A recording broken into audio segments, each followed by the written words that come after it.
Hello, students. Welcome back. Today we'll be looking at diseases and immunity.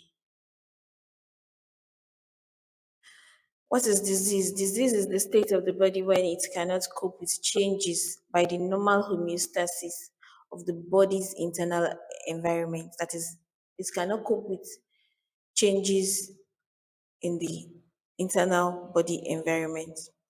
Diseases are of two types. We have the infectious and the non-infectious. Infectious diseases are caused by microorganisms called pathogens and can be caught and passed from one individual to another. That is, it is transmissible. While non-infectious diseases are not caught from another individual. Pathogens are parasites that are responsible for transfer of diseases.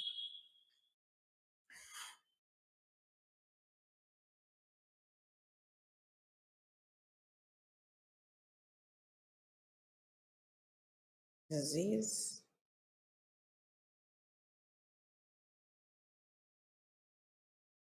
pathogens, infectious diseases,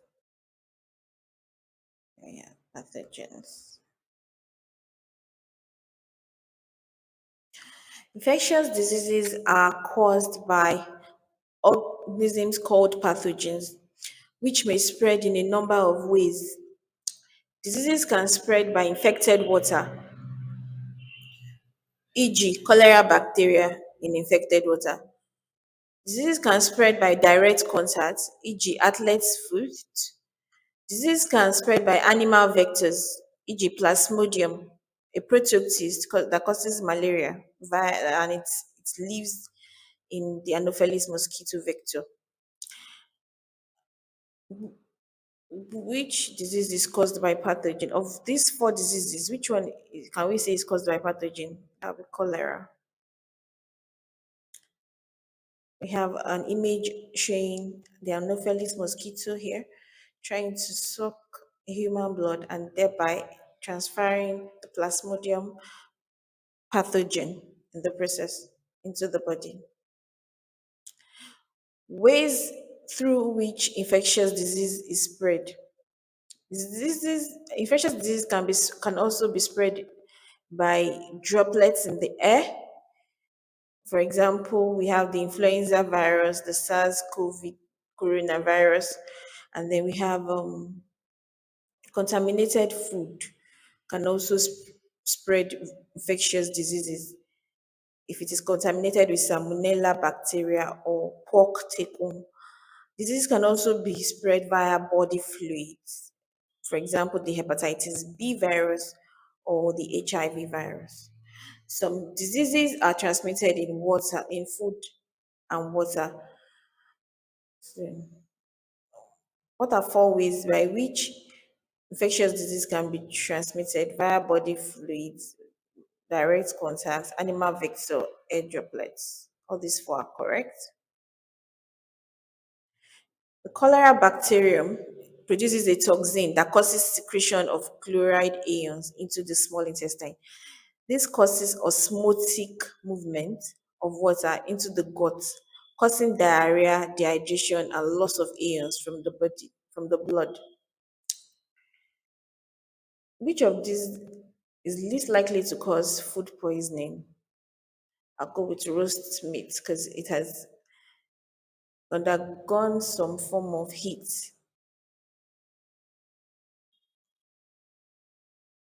Disease is often caused by the invasion of the body by another organism. Yes. Controlling the spread of disease. Transmissible diseases are caused by pathogens. Controlling these diseases often involves preventing the spread of these organisms by hygienic food preparation, good personal hygiene, waste, proper waste disposal, and proper sewage treatment. Food poisoning is caused by contaminated food, which contains harmful bacteria, harmful microbes. These harmful microbes can get into the food through contaminated water during preparation or through unwashed hands, and then it can also be contaminated during storage. State two ways in which food can become contaminated. Food can become contaminated through contaminated water and unwashed hands.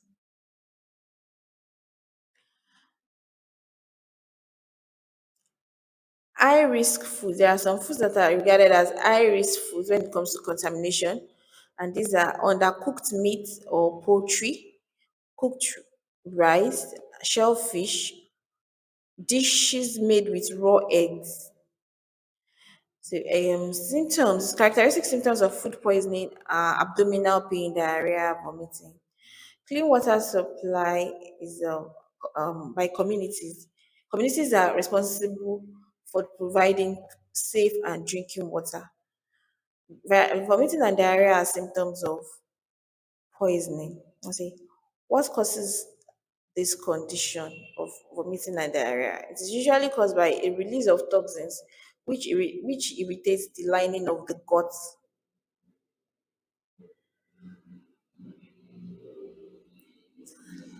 Good personal hygiene.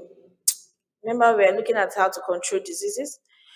Good personal hygiene, one can reduce his chances of contracting some diseases by having good personal hygiene, eating a balanced diet, regular exercise, not smoking, not taking alcohol, controlling alcohol intake, and also by waste disposal and sewage treatment. Moving on to how our body fights diseases. Lymphocytes, these are a type of white blood cells stimulated by contact with pathogens to produce antibodies. So once the body comes in contact with the pathogens, the lymphocytes are activated, are stimulated, and they produce antibodies. Antigen is a protein that is, or carbohydrate that is found on the pathogen that is invading the body. It stimulates the production of the particular type of antibody that would destroy it. So there is a specific antibody for a specific antigen. An antibody is a protein that is produced by the body in response to an antigen. During an immune response, specific lymphocytes divide to produce, okay, they're trying to test our knowledge of immune response before we dive into the topic. During an immune response, what happens? Specific lymphocytes divide to produce cells that make antibodies. The skin and defense against diseases. The outer layer of the skin is waxy and impermeable to water and pathogens. Natural gaps are protected by chemical secretions. For example, natural gap of the mouth leads to the gut, which is protected by hydrochloric acid in the stomach. Eyes is protected by a lysozyme, an enzyme that destroys bacterial cells and tears. And ears are protected by bactericidal wax. There's a quick question. The outer layer of the skin is permeable to water and pathogens. We are told that it is impermeable, so that will be false. Physical defense against the entry of microorganisms include the cilia and mucus secreting cells of the nasal cavity, of the cilia and mucus secreting cells of nasal cavity. Those are part of the physical defense against microorganisms. White blood cells and are also defense against diseases. Organisms that gain entry into the tissues are removed or destroyed by white blood cells. White blood cells recognize foreign bodies and they are destroyed by phagocytes and antibodies. A quick question. Stomach acid and hairs in the nose are examples of body defenses. True or false? True. Immunity. Immunity is the body's use of antibodies to combat invasion by pathogens. It may be enhanced by a vaccine. We have two types. We have the active immunity and the passive immunity. Uh, Here, in active immunity, the individual makes his or her own antibodies, while in passive immunity, an individual is given ready-made antibodies, and it only gives short-term immunity, while active immunity gives a lifelong immunity. And there is something we call memory cells. And after an infection, some lymphocytes are kept as memory cells, which helps the body to defend itself against further attack, and that is applicable to active immunity. Vaccine is a weakened pathogen, and vaccination is supposed to reduce the spread of diseases. Vaccination is a vaccine given as injection, and it does not cause disease, but that pathogen instead triggers a response of lymphocytes to produce antibodies in response to the vaccine injection. So our individual is now immune to that pathogen.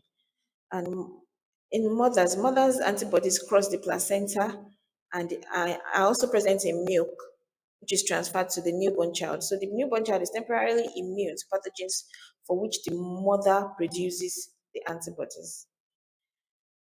So we have our questions. Um, okay, this is just summarizing what we have taught. The pathogen lives inside a host organism without causing harm. Is that possible? I don't think so. A pathogen is an organism that lives in another organism and causes disease. Yes. Um, let's choose the correct statement. Passive immunity is natural, while active immunity is gives short term. No, it's the opposite. It's the other way around. White blood cells gives recognize foreign particles correct and called antigens and as a form of body defense, and that's correct. Okay, we have another question here. It says there's a table and says the body has several methods of by which methods by which pathogens, including methods by which pathogens. Okay, the body has several methods of defense against pathogens, and these include specialized cells, mechanical barriers, chemical barriers. Which row has a correct example? That would be specialized cells, phagocytes, mechanical barrier. Okay, D.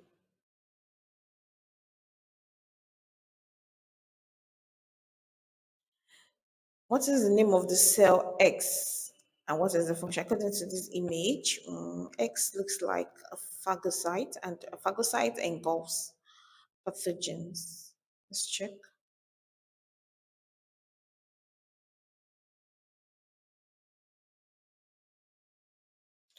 Okay, that's correct. So, with these, we've come to the end of today's question.